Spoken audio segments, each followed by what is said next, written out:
De Tadoussac à Blanc-Sablon, de l'île d'Anticosti à Fermont, d'abondantes ressources naturelles et des paysages à couper le souffle s'étendent à perte de vue.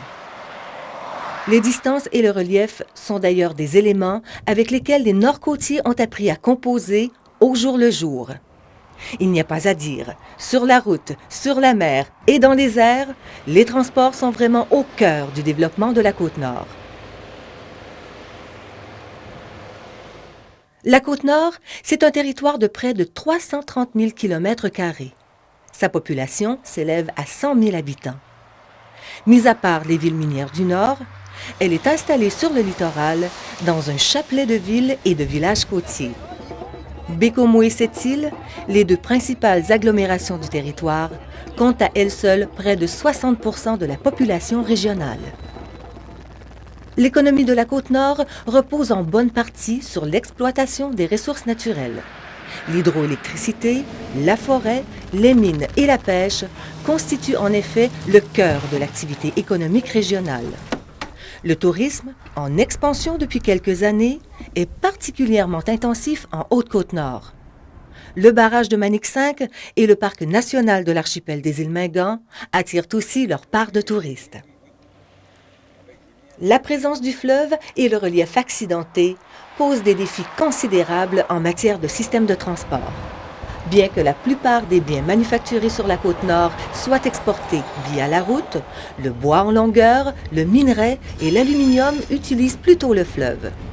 C'est par chemin de fer que le minerai de fer extirpé des mines du Nord est acheminé par rail jusqu'à la côte. Un service de traversier rail relie aussi Baie-Comeau au réseau nord-américain de chemin de fer. Le territoire de la Basse-Côte-Nord, qui s'étend au-delà de Natashquan jusqu'à Blanc-Sablon, n'est pas relié au réseau routier québécois.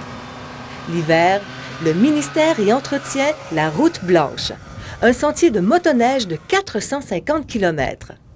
Le service de desserte maritime de la Moyenne et de la Basse-Côte-Nord, subventionné par le ministère, assure la circulation des biens et des personnes 8 mois par année dans ce secteur. La mission du ministère des Transports du Québec est d'assurer sur tout le territoire du Québec la mobilité des personnes et des marchandises par des systèmes de transport efficaces et sécuritaires qui contribuent au développement économique, social et durable du Québec. Pour remplir cette mission, le ministère exploite diverses infrastructures de transport sur la Côte-Nord. 2031 km de routes, 261 ponts, 6 aéroports, 6 héliports ainsi que plusieurs quais. Il contribue aussi à la dispense de services directs aux citoyens en subventionnant le transport collectif des personnes via divers programmes. Les bureaux de la direction régionale sont situés à Baie-Comeau et regroupent 4 services chargés des activités régionales. Le service des projets est responsable de la réalisation des grands projets. Reconstruction, relocalisation, dynamitage et autres grands chantiers sont menés par une équipe multidisciplinaire où les ingénieurs et les techniciens côtoient les responsables de l'environnement et les arpenteurs. Afin de mieux desservir nos clientèles de l'est du territoire, une partie de l'équipe est installée au centre de service de Havre-Saint-Pierre. Le service des inventaires et du plan planifie la réalisation des travaux, effectue diverses études de sécurité et s'occupe de l'entretien des ponts, tunnels et autres structures. Au service des liaisons avec les partenaires et usagers, on coordonne les activités de communication et les différents programmes de subvention. Enfin, le service du soutien à la gestion supporte l'ensemble des activités du ministère en région en coordonnant l'allocation des ressources humaines, financières et matérielles. 4 centres de services situés à Bergeronne, Baie-Comeau, Sept-Îles et Havre-Saint-Pierre assurent l'entretien quotidien des infrastructures. Ils sont responsables des opérations de déneigement et de l'entretien estival.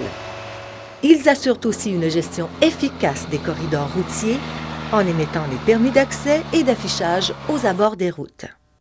L'équipe de la direction de la Côte-Nord relève chaque jour des défis de taille, tant dans la réalisation des grands projets que dans l'exploitation de nos infrastructures. Le climat et la géographie de la région nous forcent à innover et à adapter nos façons de faire afin de livrer à nos clientèles des systèmes de transport performants. Hiver comme été, beau temps, mauvais temps, l'équipe de Transport Québec doit donc innover et travailler de concert avec ses partenaires du monde municipal pour s'assurer que les systèmes de transport soient en mesure de supporter efficacement le développement économique et les aspirations des Nord-Côtiers.